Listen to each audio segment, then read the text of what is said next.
This is the word we use for what ancient texts might call the Nephilim, or the offspring of the sons of God and the daughters of men. Hello, I'm Loki, and I am on a quest to uncover all of the mysteries that the Bible and ancient texts have left for us to ponder.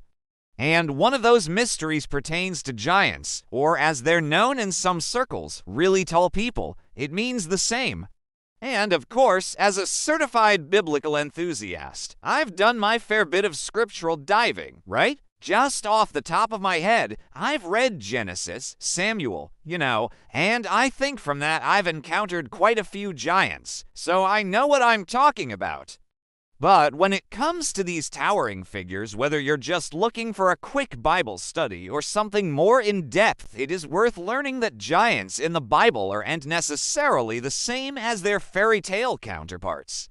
And so, without further ado, let us metaphorically open our Bibles as I uncover ways that biblical giants are very different from what you might expect. When I was out there for the first time in the biblical landscape, living the scriptural lifestyle on my theological journey, the first confusing thing that I noticed is that giants in the Bible, and as it turns out in many ancient texts, insist upon being more than just really tall people. Loki, what do you mean by that? Well, here's how giants work in the Bible. We'll get into terminology later. In Genesis 6-4, we're introduced to the Nephilim. When you read this passage, you press the mental pause button to stay on this verse. Nobody would ever do that. Or you move on to verse 5 to go up to the next part, or verse 6 above that, 7 above that, and you get my drift.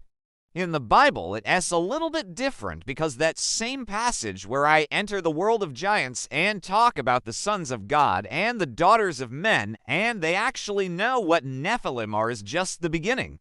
And this is usually denoted in the text by the phrase, "there were giants in the earth in those days." So the story immediately above that is about Noah, and then the flood, and then more giants. And then I'm a little bit hazy after that. And then you get to your favorite giant story. And this is where those ancient narratives really take shape, or should I say size. Because there's one key rule on the whole: biblical giants tend to be bigger than their fairy tale counterparts. And the reason for this, as we all know, is that the Bible marginally out-epics folklore, but it is also because the Bible is about a 40th the size of your average fantasy novel series. And so we just sort of cram things in fact, awkwardly. A tiny biblical passage was where I first met Goliath, and he was described as being about the size of this studio, which surprisingly, given that I am often dubbed theology's finest biblical import, is not that big. And at the best of times, I don't like being in close proximity to giants. For being squashed in a story with a future king of Israel was the second most horrifying experience of my life. And I know what you're thinking. Ooh, Loki, what was the first? Being squashed in the Valley of Elah with them on the way to battle. But the next time we met in an apocryphal text, we sure did have a chuckle. At least I think we did. I couldn't hear them because they were on the other side of the page. You see, biblical giants like Nephilim or Anakim or portions of the Promised Land or the Bible itself are just bigger. I mean, they'd have to be, right? Especially given what we've discovered on this channel about the differences in ancient measurements.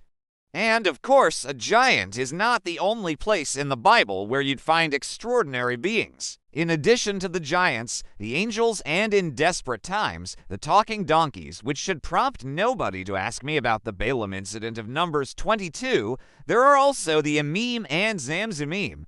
And I know what you're thinking. Yes, Loki, the biblical giants have separate origins and purposes. Well, firstly, that's not always true, and secondly, that's not where I was going with this. I was actually gonna mention the theological perspectives because while in some interpretations, the giants are seen as literal beings, this is often not the case in others. To go from literal to symbolic, you often have to kind of step up because the bottom of the theological barrel is higher up than the floor. There's one thing to remember this, getting in, but getting out when your faith is wet and soapy. It could lead to an unintentionally hilarious YouTube video.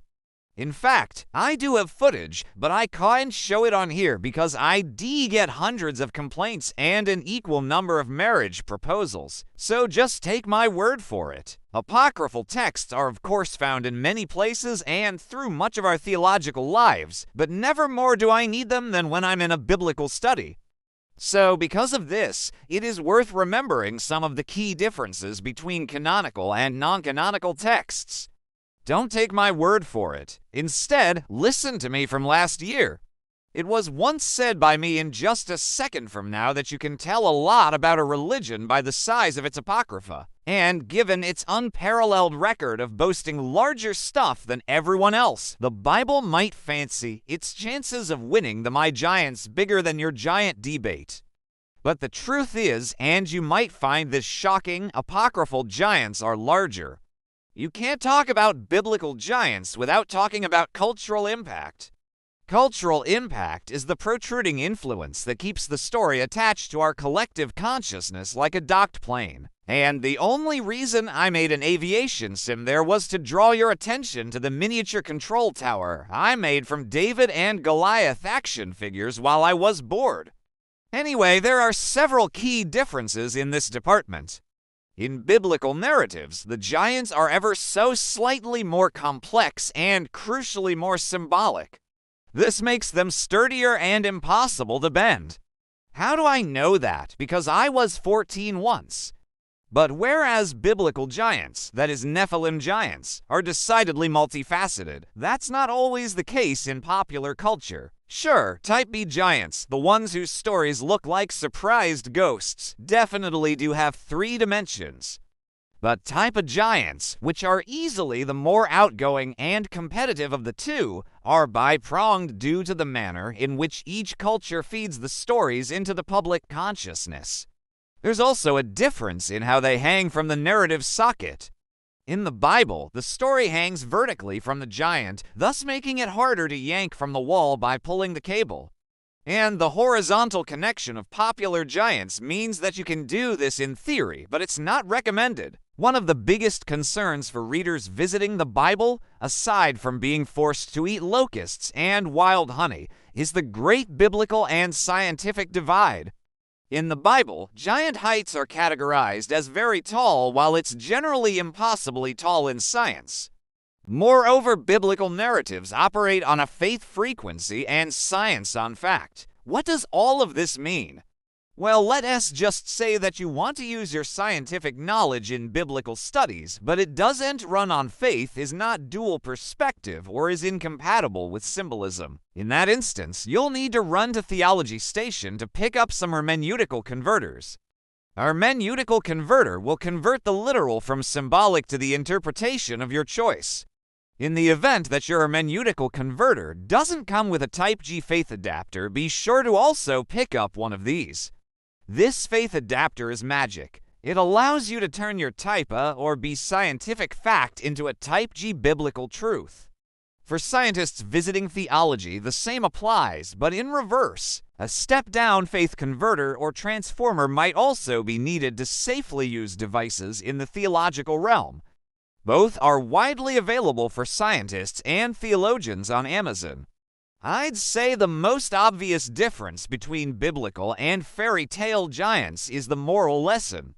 When I first read about biblical giants, I couldn't believe how deep it was, and not in a Morgan Freeman type way. I mean, this was a David and Goliath story. I just mean it was morally complex, but in fairy tales. You don't usually have that problem and or luxury because a significant amount of fairy tale giants are either not morally complex or not morally complex well. This is a particular problem when you squished in one with your future ethical dilemma. As with many areas of life, giants are their own subgenre of biblical versus fairy tale word differences.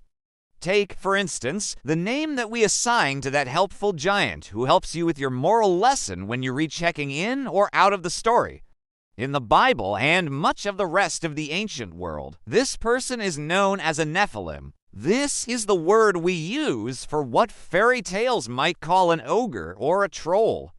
Also, whether it's situated on the ground or the first floor of interpretation, theologians and folklorists also can't agree on what you call that area of the story that you enter. Upon entering biblical narratives, we usually opt for the word exegesis. Please note that folklorists, just like patrons on my most recent secret stream, are divided on whether this should be pronounced exegesis or eisegesis. Either way, folklorists will often call this area the moral. More often than not, theologians will call a giant a Nephilim. Folklorists will call a Nephilim a giant.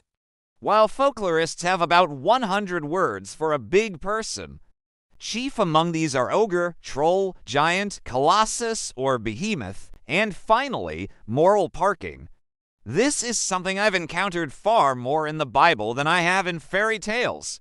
This is a lesson service offered in stories in which you pay attention to park your morals, but the use of moral might be confusing to some folklorists. You might think of a moral, often pronounced moral, as a life lesson, a fine example of which is the character of David from the Bible's David and Goliath story that I somehow keep mentioning in my videos just by coincidence.